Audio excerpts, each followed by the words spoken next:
आज हम square root find करना सीखेंगे ऑफ डेसिमल नंबर्स। तो पॉइंट में जहाँ पे नंबर्स आ जाएंगे तो उनको हमने कैसे डील करना है, और इसके लिए दोनों मेथड्स को हम टेस्ट करेंगे।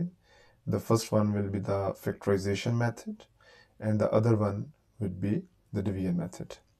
इससे पहले हमने जो इंटीजर्स थे उनके और फ्रैक्शंस के जो हैं वो भी स्क्वायर रूट फाइंड किए थे in our previous videos. You can refer to those videos to learn about how to find the square root of fractions and integers. So जी इसका जो फर्स्ट पार्ट है यानी कि ए पार्ट उसको हम देखते हैं, और इसमें जो डेसिमल हमारे पास है यानी कि 12.25, इसके हम फैक्टराइजेशन के थ्रू जो है वो स्क्वायर रूट फाइंड करते हैं। सो जी first of all we will take the square root of this number.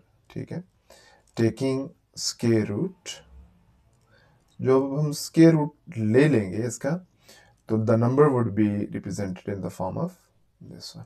ठीक है, आपको पता है ये जो साइन है स्क्वायर रूट का, जिसको हम यहाँ पे यूज़ करें वो इस तरीके से यूज़ किया था। 12.25 का हम स्क्वायर रूट फाइंड करने जा रहे हैं, और याद है आपको थ्रू फैक्टराइजेशन की हमने बात की। तो यहाँ पे एक बड़ी अहम बात है कि हम बहुत ही आसानी के साथ, अगर आपके पास एक डेसिमल आया फैक्टराइजेशन आपने करनी है, तो उसका सबसे आसान तरीका ये है कि आप जो पॉइंट है उसको फ्रैक्शन में कन्वर्ट करते हैं। और फ्रैक्शन में कन्वर्ट करने का आपको मेथड पता होगा। यहाँ पॉइंट था, जहाँ पे पॉइंट होता है उसकी जगह आपको 1 आ जाता है, और उससे आगे जितने भी डिजिट्स होते हैं, यहाँ पे 2 डिजिट्स से पॉइंट के बाद इतने जीरोज हम अप्लाई कर देते हैं। So this way we can easily convert a number a decimal into a fraction. Now जी हमारे पास इसका मतलब है कि बिल्कुल लास्ट सिनेरियो वाली सिचुएशन है कि जहाँ हमने जो हमारे पास नोमिनेटर है उसका सेपरेटली फाइंड करना है, और जो हमारे पास डिनोमिनेटर है उसका सेपरेटली फाइंड करना है। ठीक है, तो चलें जी अब प्राइम फैक्टर्स इनके मालूम करते हैं। ये बेसिकली प्राइम फैक्टराइजेशन मेथड है ना। ठीक है, हम प्राइम फैक्टर्स यहाँ पे इंटरेस्टेड होते हैं। तो सबसे पहले आपको पता है कि अगर हमने निकालना है, इसको डिवाइड करना है, तो सबसे पहले इस वंस वाली पोजीशन को चेक करते हैं। 2 पे भी ये नहीं जाएगा, 3 पे चेक कर सकते हैं। 3 के लिए हम सबको ऐड करते हैं, सब डिजिट्स को। 3 + 2 5 और 5 10, तो 3 पे भी नहीं जाएगा, तो उसके बाद 5 वाला ऑप्शन रह जाता है। तो 5 चूंकि पीछे हो अगर, तो हमारा 5 पे टेबल जा सकता है। 5 2 टाइम्स 10 हुआ, 12 पे हम लेके गए हैं, तो 2 बचा तो 22 बना। 5 4 टाइम्स 22 20 एक्चुअली 5 4 टाइम्स 20, और 2 जो है वो हमारे पास रिमाइंडर आया जो 25 बना रहा है, तो 5 5 टाइम्स 25। इसके बाद हम अगेन से 5 से कर सकते हैं। 5 4 टाइम्स 20 4, 5 9 टाइम 45, और 49 का आपको पता ही है वो 7 टाइम्स ही जाता है हमेशा। ठीक है, आपकी इतनी प्रैक्टिस हो चुकी है। 7 7 टाइम्स और 7 1 टाइम्स। तो हमारे पास ये सिचुएशन क्या बनी, हमारे पास देख लें। हमारे पास जो प्राइम फैक्टर्स हमने निकाले हैं वो है 5 multiplied by 5 multiplied by 7 multiplied by 7। इसी तरह 100 के भी कर लेते हैं। तो 100 के जो हैं वो हम कैसे प्राइम फैक्टर्स फाइंड करेंगे, जी देखें। 250 टाइम्स होता है ना, ये तो आपके लिए आसान होगा। और 2 25 टाइम्स, उसके बाद 5 5 times, and the last thing is 5 1 times. तो हमारे पास क्या सिचुएशन बनी, हमारे पास सिचुएशन ये है 2 multiplied by 2 multiplied by 5 multiplied by 5। इसके अगर हम स्केयर बनाना चाहें तो हम पेयर्स इनके चेक कर लेंगे। ये हमने पेयर्स चेक कर ली हैं। उसके बाद हम क्या करेंगे, अब इन्हीं पेयर्स को अगर हम फर्दर स्केयर में कन्वर्ट करना चाहें, तो 5 का स्केयर,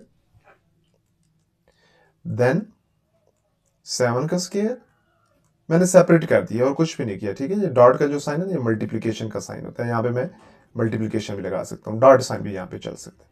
उसके बाद 2 का स्केयर ये वाला बन गया, और ये वाला 5 का स्केयर मैंने अलग कर दिया। ये अच्छी प्रैक्टिस होती है कि आप सेपरेटली इनको कैंसिल करें। स्केयर और स्केयर रूट आपको पता है आपस में कैंसिल हो जाते हैं। तो what is the situation now जी, 5 7 टाइम्स 35 और 5 2 टाइम्स 10। अब हमारा चूंकि क्वेश्चन पॉइंट्स में था, डेसिमल्स में था, तो हमने वापस इसको डेसिमल में लाना है। तो आपको पता है कि अगर आपके नीचे ये 10 या 100 हो, वंस और जीरोज हो, तो फिर आसान होता है इसको कन्वर्ट करना। जहाँ पे जितने आपके ये जीरोज हो ना, इतना ऊपर डिजिट चेक करें, ये वाला 1 डिजिट यानी कि 1 जीरोज है, तो इधर 1 डिजिट के आगे आपको 1 की जगह पॉइंट लग जाएगा। तो आंसर क्या बन जाएगा, 3.5। सो 12.25 का जो आंसर हमारे पास आएगा वो क्या होगा, 3.5 होगा। तो this was a bit easy task to do, right. Now अब हम दूसरी साइड पे आते हैं, द डिवीजन मेथड। ठीक है, आपको याद होगा कि हमने कहा था कि हमने इन डेसिमल्स को दोनों मेथड से करना सीखना है। तो दोनों मेथड से अगर करेंगे तो फिर चेक करते हैं जी कि हम इसको अब कैसे डील करते हैं। इसके लिए हम ज़रा न्यू रूल्स देखते हैं। चलें, सबसे पहले हम क्या करेंगे, मैंने आपको बताया था कि हम सबसे पहले स्क्वायर रूट लेंगे। ठीक है, टेकिंग स्क्वायर रूट, ये तो हमने सबसे पहले बात की थी कि हम इनका स्क्वायर रूट लेंगे। 7974449, इसका हमने स्क्वायर रूट ले लिया। ओके जी। नाउ मेथड कौन सा हम यूज करें, डिवीजन मेथड। तो चलें जी, डिवीजन मेथड हमने पहले भी लर्न किया है, उसको अब जरा इस कॉन्टेक्स्ट में लर्न करते हैं कि यहां पर क्या सिचुएशन।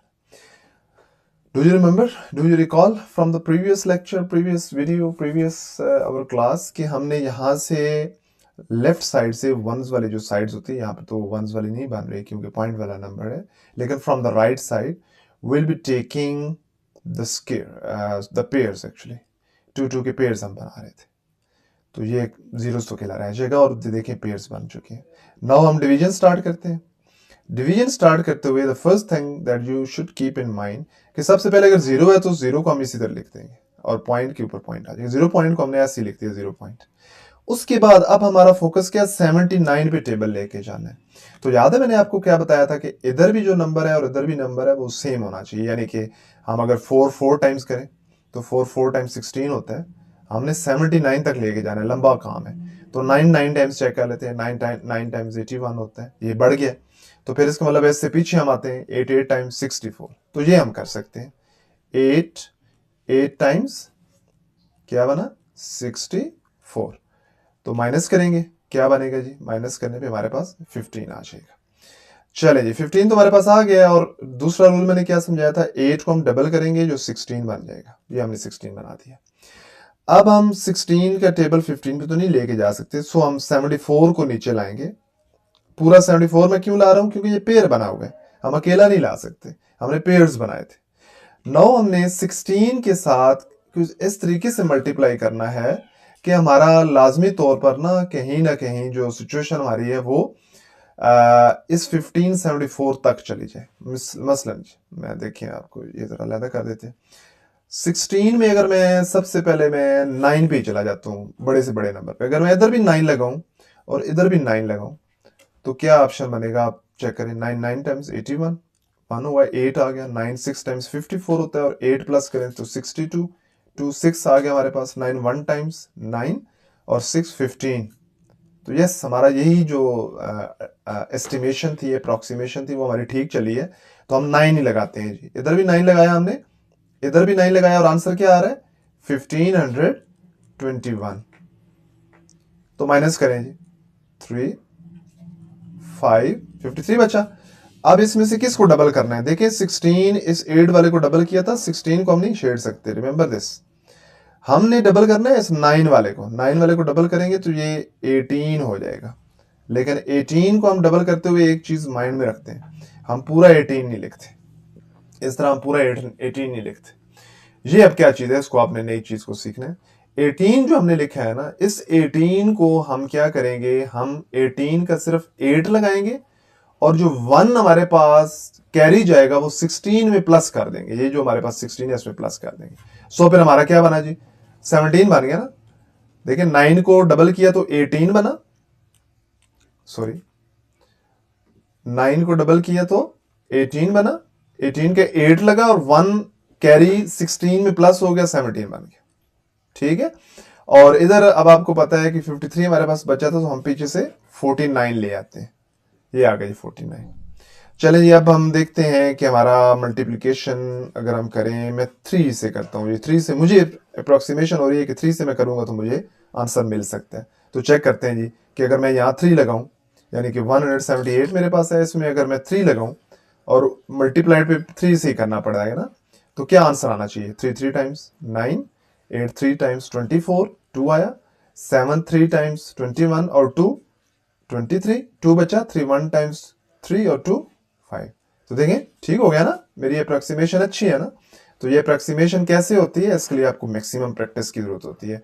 ये कोई एक्सपर्टीज इसमें इतनी बड़ी नहीं होती कि आप कहें कि कोई एक्सपीरियंस बंदा ही कर सकता है। No, you can also do this, just you need to actually do a lot of practice in mathematics. तो बस खत्म हो गया जी क्वेश्चन हमारा। तो आंसर क्या आया हमारे पास? हमारे पास आंसर आया है 0.893। This is answer. ओके जी, I think this is not a difficult task to do. If you haven't understood anything, go back to the video, again से पीछे जाए और दोबारा से इसको सीखने की कोशिश करें कि इसमें कैसे काम हो रहा है। Thank you.